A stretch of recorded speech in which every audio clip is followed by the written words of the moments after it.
बे जथुम्मायाव आइजोफोरनि गोहोखौ मान होनानै आरो आइजोफोरनि गोथार जौगाथाय आरो गोहो होनो थाखाय बियाब दाफामनाय हाबाफारिया जोबखांनायनि उनाव 3 बाहागोनि 1 बाहागो आइजोफोरनि थाखाय मासि थिसननायखौ हादोरनि संसदआव आरो गासै आयेन आफादफोराव सोदांनायखौ थाबैनो मावफुंनाय जाथों। बेखौ जोंहा मानव गेदेर अन्जन थाननायाव जा मन्त्रि बिथाङा खालामदों। आं बेखौ मदद होनानै जास्ट सुंद' आंनि साननायखौ बुंनो सानदों जे आं गोदानै दाफाम जानाय 46 नम्बर मानास बियाबनिफ्राय बिजाथि हिसाबै फैदों। बेनि थाखाय मानगोनां हाग्रामा महिलारी आरो जोंनि मुख्यमन्त्री डक्टर हिमन्त बिश्व शर्मा बिथांखौ आं साबायखर बावदों आरो जोंनि भट होना देरहानाय गासै भटार रायजोखौ आं बे गोथार सदननिफ्राय आंनि गोसो गोरबोनि सिबिनाय बावहरदों। दा जोङो आइजोफोरखौ सबलीकरण खालामनायनि थाखाय आइजोफोरखौ गोख्रों खालामनायनि थाखाय दिनै रायजोआव दिनै बे हादोराव थांनाय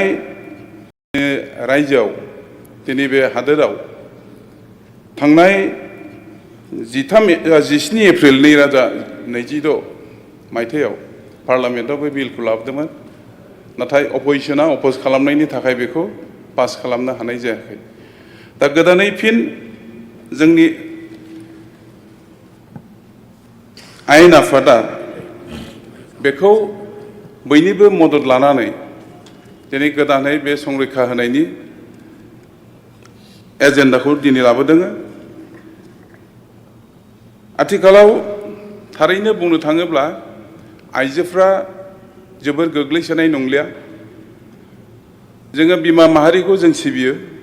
जोङो बिमानिफ्रायनो जोनोम जादों आरो बे बिमा माहारिखौ जों मान होयो आरो बिथांमोनखौ जोङो मान होनानै दिनै समाजखौ फोसाबनाय समाज फोसाबनायनि हाबाफारि दानाय लुनाय गाननाय जोमनाय गावनि हारिनि हारिमु बे गासैबो बिथिङाव जोंनि आइजोफोरानो बिफाव लायो। नाथाय समाजाव मालाबा मा जायो बे आइजोफोरखौ जोङो बिफा गाहाय जोङो समाज होननानै बिथांमोनखौ खायसे मोनथायनिफ्राय जोङो बिथांमोनखौ गोजानाव लाखिनायखौ जों नुना मोनदों।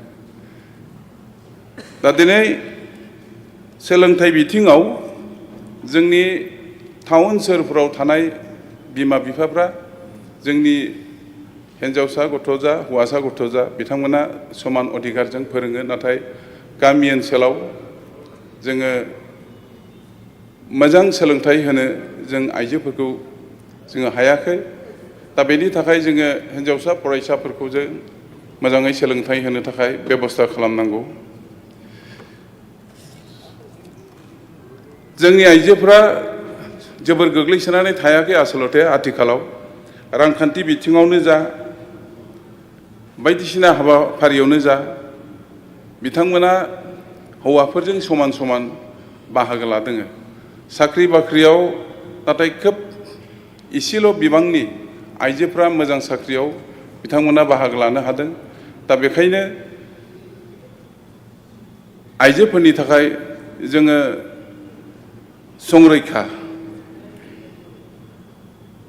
मासिखौ थिनायनि बेबस्था खालामनांगौ जे बिथांमोनाबो राजखान्थि बिथिङाव जाहाथे बाहागो लानानै गावनि मोनथायखौ